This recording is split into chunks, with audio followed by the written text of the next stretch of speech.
Kumusta? Ako si Popoy, dating trainee, welder at permanent resident na nga pala ako dito sa Japan. Tara, samahan niyo ako. Kung may Popoy, may Basya. Siya nga pala ang Basya ng buhay ko. Ngayong araw, dahil may time, magde-date nga pala kami. Dito nga pala kami kakain sa isang paborito naming kainan. Naging paborito namin to kasi napakaganda talaga ng ambience niya. So pagpasok mo nga, bubungad na yung kung ano-anong napakasasarap na pagkain. Nag-open nga pala sila ng alas 7 ng umaga hanggang alas 11 ng gabi. Medyo may kamahalan dito pero worth it naman kasi napakasarap talaga dito. At pagpasok mo nga, bubungad na sa'yo yung mga artificial na pagkain na aakalain mong tunay pero mga artificial lang yan. At dito nga pala, basta bakante ang upuan, pwede kang mamili kung saan mo gusto umupo. O diba? Ambience pa lang, busog ka na. Napakaganda talaga dito. Parang nakaka-relax kasi tingnan nyo naman, halos lahat gawa sa kahoy. Pag out ko nga pala galing night shift, diretso na kami dito kaya kukunti pa lang ang tao. Eto nga pala ang kadate ko na bibihira mo makikita sa mga vlog namin.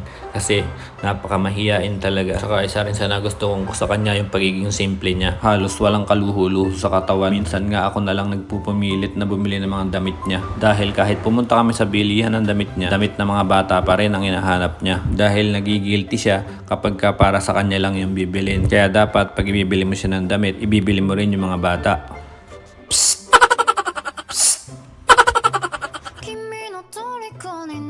Pag lumingon ka, akin ka.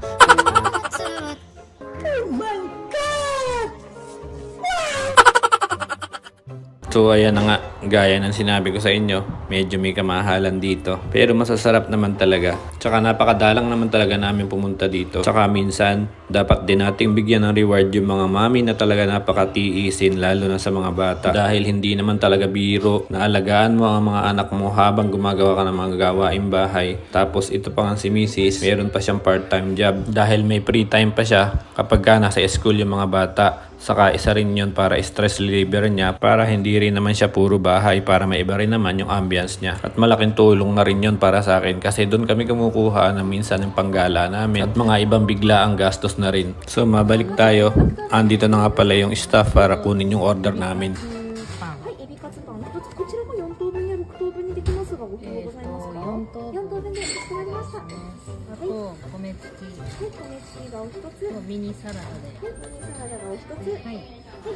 Nagtataka siguro kayo kasi hindi namin kasama yung mga bata. Hanggat maaari naman talaga gusto namin kasama sila. Pero minsan, maganda rin naman kasi yung kaming dalawa lang din. Napaka-importante rin para sa mag-asawa ng mga ganitong pagkakataon. Hindi naman ngunit may mga anak na kayo, kakalimutan nyo na yung mga araw na nagde-date pa kayo at kinikilig sa isa't isa. O diba? Parang mag-shota lang.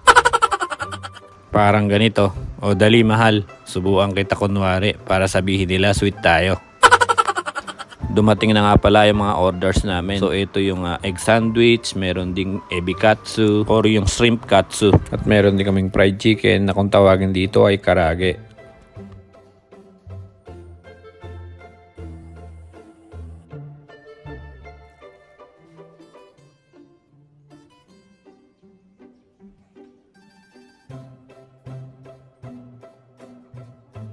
Para sa akin, napakahalaga talaga ng ganitong bonding nyo bilang mag-asawa.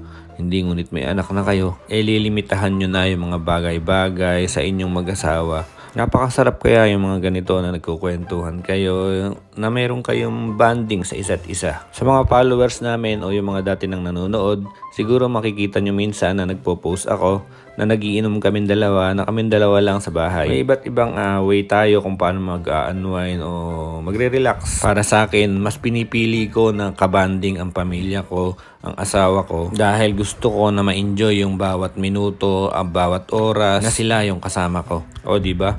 Kampay! So nandito na nga tayo sa pinakamalungkot na part, ang pagbabayad. So paano hanggang dito na lang? Huwag mong kakalimutan mag-follow ha. Salamat!